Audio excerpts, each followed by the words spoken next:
দেখুন ভয়ঙ্কর এক মৃত্যুকূপ চাঁদপুর ত্রিনদীর মোহনা। ভয়ঙ্কর ওই ঘূর্ণিপাকের পরে ডুবে গেছে বড় বড় যাত্রীবাহী লঞ্চ। শত বছর ধরে এখানে পড়ে যাত্রীবাহী লঞ্চ, কার্গো ট্রলার সহ নিখোঁজ হয়েছে হাজারো মানুষ। ভয়ঙ্কর ওই ঘূর্ণিপাকের এই মৃত্যুকূপে তলিয়ে কোনো কিছুরই আর হদিস মেলে না। তবে বছরের 12 মাস এখানে ঘূর্ণিস্রোতের ঘূর্ণিপাক থাকলেও বর্ষা মৌসুমে এটি আরও বেশি ভয়ঙ্কর হয়ে ওঠে। সরেজমিনে গিয়ে দেখা যায় 3 দিক থেকে 3টি নদীর প্রবাহিত পানি একত্রিত হওয়ায় এই স্থানে ঘূর্ণিপাক এবং বিশাল এক ঘূর্ণিগর্তের সৃষ্টি হয়। এই ঘূর্ণিগর্তটি রহস্যময় মৃত্যুকূপ বা ট্রায়াঙ্গেল নামে পরিচিত। এখানে তলিয়ে যাওয়া নৌযান কিংবা যে কোনো কিছুরই আর হদিস পাওয়া যায় না। ফলে সরকারিভাবেও চাঁদপুর নৌপথের এই স্থানটিকে ঝুঁকিপূর্ণ হিসেবে চিহ্নিত করা হয়েছে।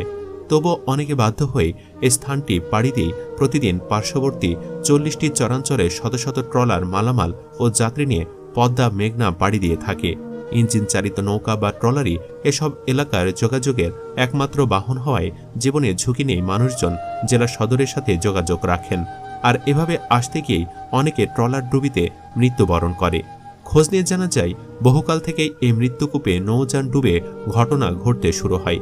এখন পর্যন্ত এই মৃত্যুকূপে এমভি শাহজালাল, মদিনা, দিনার ও নাসরিন এক লঞ্চসহ অসংখ্য যাত্রীবাহী ট্রলার, মালবাহী নৌকা, কার্গো জাহাজ তলিয়ে গেছে। বিগত সময়ের এইসব দুর্ঘটনায় হাজারো যাত্রীর মৃত্যু হয়েছে। তবে এর মধ্যে সবচেয়ে বড় দুর্ঘটনার শিকার হয়েছে এমভি নাসরিন লঞ্চ। 2003 সালের 8 জুলাই ডুবে যাওয়া লঞ্চটির প্রায় 90% যাত্রী মারা যান। 110 জনের মৃতদেহ পাওয়া গেলেও নিখোঁজ হয় 199 জন।